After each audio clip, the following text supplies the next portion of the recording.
Sir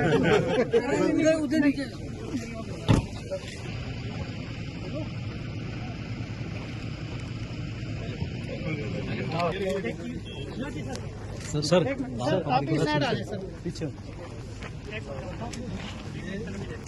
sir, थोड़ा सा पीछे।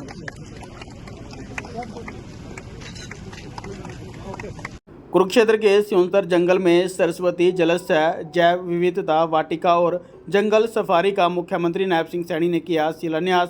क्षेत्रीय राज्य स्तरीय वन महोत्सव में सीएम नायब सैनी ने दिया प्राकृतिक संरक्षण का संदेश। हरियाणा के मुख्यमंत्री नायब सिंह सैनी ने आज कुरुक्षेत्र के स्योंसर जंगल में सरस्वती जलशय जैव विविधता वाटिका और जंगल सफारी का शिलान्यास किया है।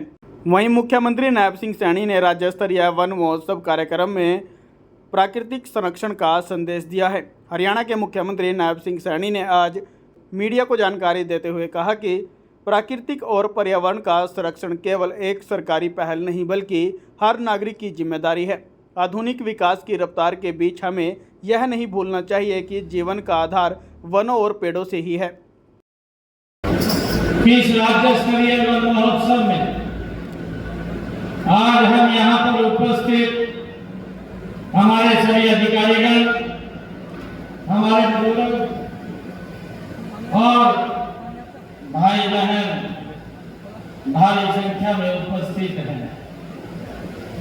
आज इस स्योंसर जंगल में जो टारगेट रखा गया था कि लगभग आज 10,000 पौधारोपण यहाँ पर हो रहा है, जिससे कि इस वन महोत्सव को एक गति देने का काम हमारे अधिकारी इस पावन तीर्थ स्थल में आयोजित वन महोत्सव में आप सबके बीच में आने का मुझे अवसर मिला है। और ये जो वन महोत्सव है, ये तीसरा वन महोत्सव है।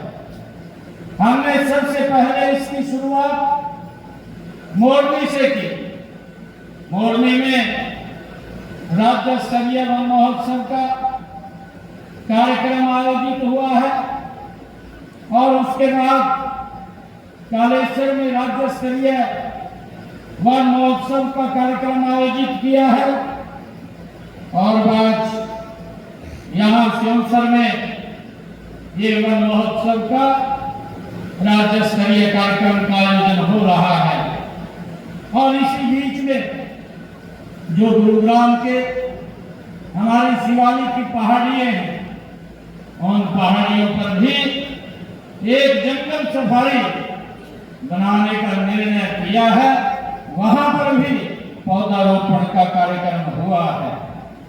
यही नहीं, प्रदेश में जिला स्तर पर भी वन महोत्सव के और कई कार्यक्रम आयोजित किए जा रहे हैं।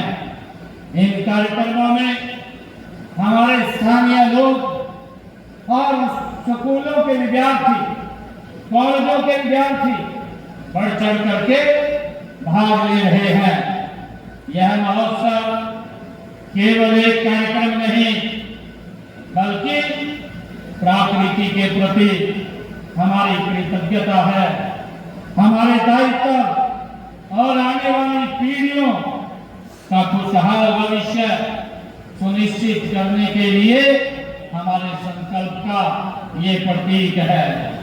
वन महोत्सव का सीधा अर्थ है कि वनों का उत्सव, प्रकृति का सम्मान और हरियाली का विस्तार।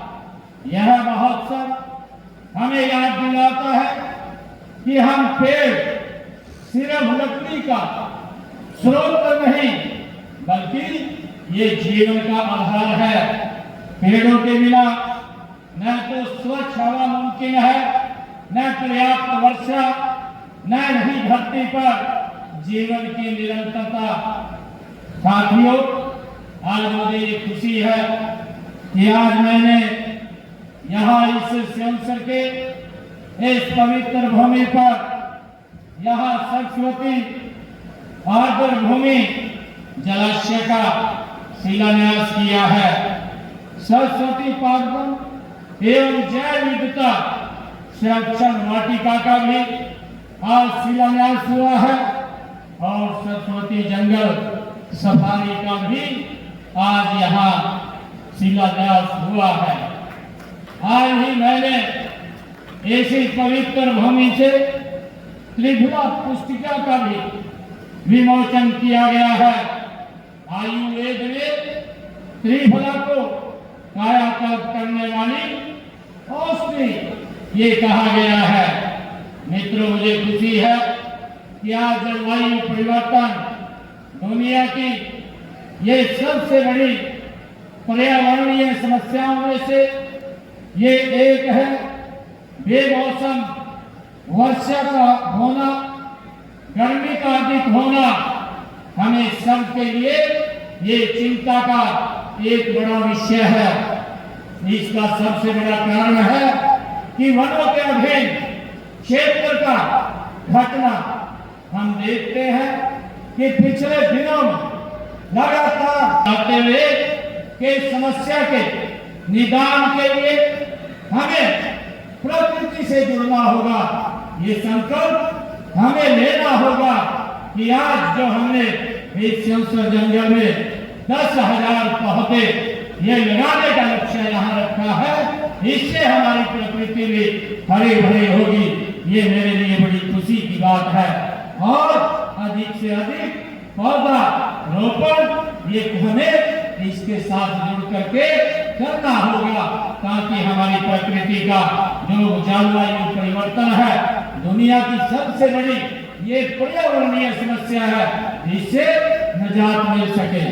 मुझे ये भी खुशी है कि हमारे देश तो सदियों से प्रकृति का ये पूजक भी रहा है। यहाँ पेड़ों को देवता के रूप में माना गया है। हम सब जानते हैं ये हमारी संस्कृति में है। नदियों को माँ का दर्जा दिया गया है और पहाड़ों को भगवान का स्वरूप ये समझा गया है। हमारे वेद, पुराण और उपनिषदों में भी कहा गया है वृक्षो रक्षते रक्षितः, अर्थात जो वृक्ष की रक्षा करता है वृक्ष उसकी रक्षा करते हैं। ये हमारे वेदों में कहा गया है।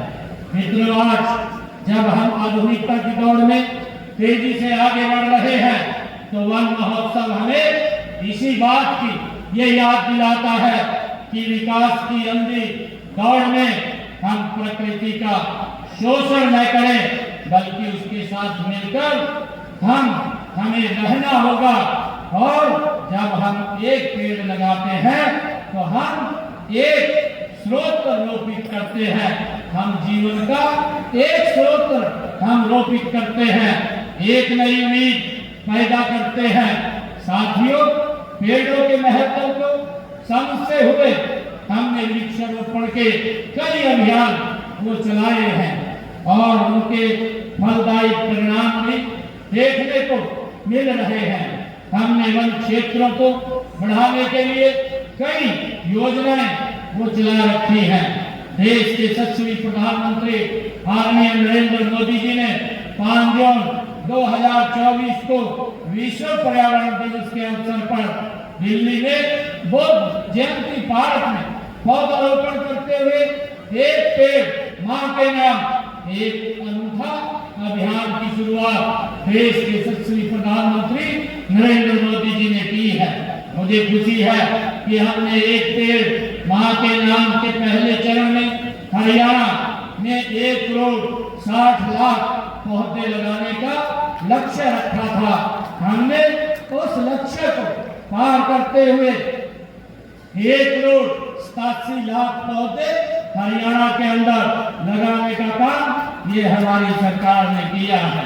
मुझे ये भी खुशी है कि हमारा जो लक्ष्य है कि हरियाणा के हर कोना हरा भरा बनाया जाए।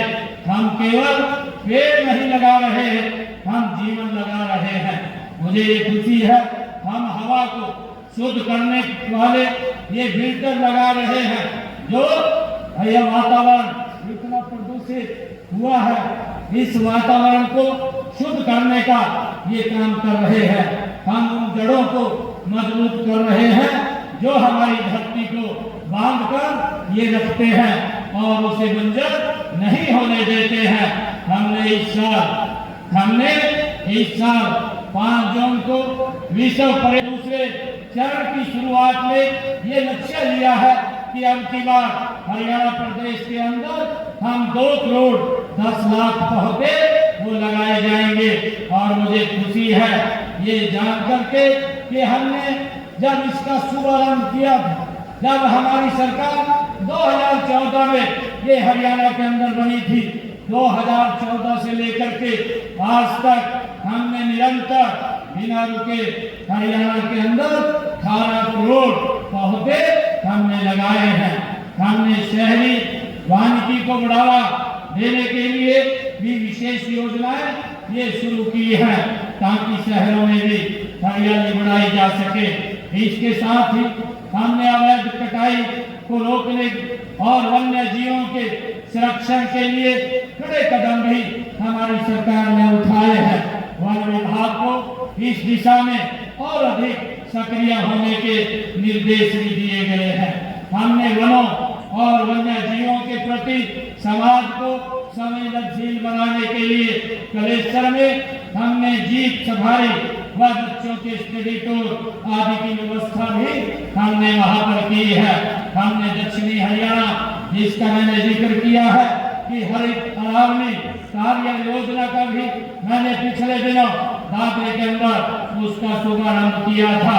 केंद्र व प्रदेश राज्य सरकारों द्वारा बनाई गई यह परियोजना अरावली पहाड़ियों के 4 राज्यों में ये केंद्र सरकार ने लागू की है, जिनमें हरियाणा भी शामिल है। मुझे खुशी है कि इन 4 राज्यों में जो 29 जिलों का इसमें चयन किया गया है, इनमें से 5 जिले हमारे हरियाणा प्रदेश के हैं।